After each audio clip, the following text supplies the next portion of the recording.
Amir walked along the stream, kicking up little pebbles that skipped across the surface of the water. The sun beat down on his neck, and he tugged his shirt collar upwards for relief. He was heading home after visiting his friend's farm, and his mind was still filled with the day's work. There were more fences to repair, more crops to tend to. His shoulders slumped. Life as a farmer was hard. But then something strange happened. A small voice broke through his thoughts. "Hello." Amir stopped and looked around. "Hello, who's there?" But there was no reply. Perhaps it had been a bird, he thought, or maybe just a trick of the wind. So he continued on his way. The voice came again, this time clearer than before. "Hello, hello." This time, Amir saw something lying in the shallows of the stream. He bent down and picked up the object. It was a pebble, smooth and grey and speckled with white, and yet the pebble seemed to be smiling at him. "You spoke," Amir said, unsure if he should be surprised or scared. The pebble smiled wider, its cracks crinkling around its eyes like wrinkles on an old man's face. "Of course I did. You just have to know how to listen." Startled, Amir dropped the pebble back into the stream. It landed with a gentle plop, and a few small ripples spread out from the impact. "How can a pebble talk?" The pebble resurfaced closer to Amir. "Because you are here with an open heart and an open mind. The world is full of magic, but you have to know where to look." Amir hesitated. Was he tired from working in the fields all day? Maybe he really did need to get home and rest, but something about the pebble's calm, steady voice soothed him. And besides, he couldn't help but be curious. "All right," he said slowly. "How do I listen for the world's secrets?" The pebble bobbed up and down in the current, its smile never fading. "It's very simple, actually. Just listen with your whole body." Intrigued, Amir closed his eyes and tried to focus on the sound of the nearby stream. He heard the gurgling water, the buzzing of insects, and the cawing of crows. But nothing stood out as particularly magical. "Is that it? Is this all there is?" The pebble floated closer and nudged Amir's hand. "Pay attention to the small things. Look around you. What do you see?" Amir opened his eyes and looked around. He noticed a butterfly perched on a blade of grass. Its wings were a brilliant blue, striped with black lines like tiny rivers winding through a landscape. As he watched, entranced, the butterfly took off and flew away. A ladybug crawled on the back of a leaf. It was red with black spots like a tiny polka-dotted umbrella, shielding a miniature picnic. A worm poked its head out of the ground and wriggled towards a patch of juicy green leaves. The pebble chuckled, its voice like the tinkling of a tiny bell. "Do you see now?" Amir felt a smile spreading across his face. He understood what the pebble meant.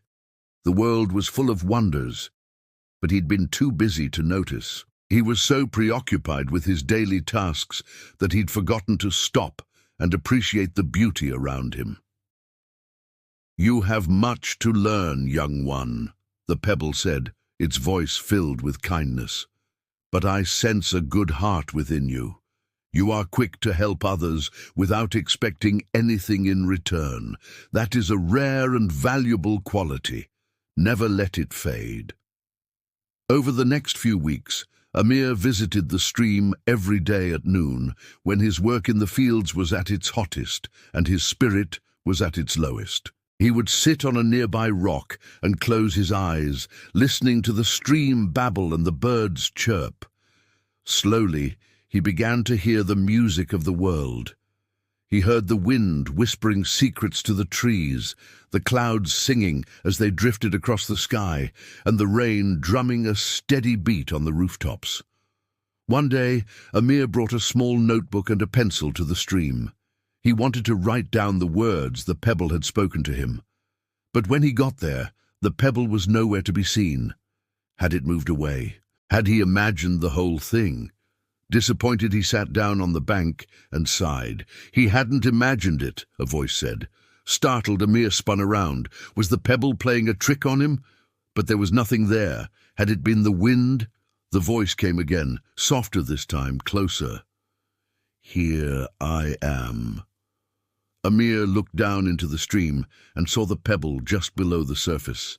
It bobbed up and down, sending tiny ripples dancing on the water. Amir carefully waded into the shallows and picked up the pebble.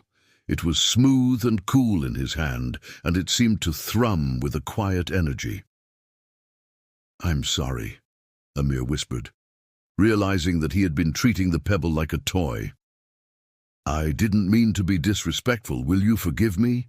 The pebble's voice was like a gentle wave lapping on the shore. "Respect is not given but earned. Show me that you are worthy, and I will share my wisdom with you." With newfound determination, Amir set out to do just that.